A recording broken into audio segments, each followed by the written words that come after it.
ito libre at basta-basta. May kapalit itong pagod at hirap. Kaya sana ay pahalagahan, huwag ibasura at huwag sayangin.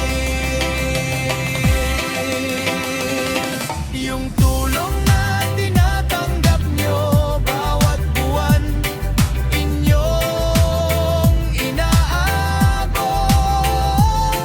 Hindi ba't dapat ay kaluwagan ng buhay na kayo'y naghihirap? Bakit sa sugal at alak ang ubusin?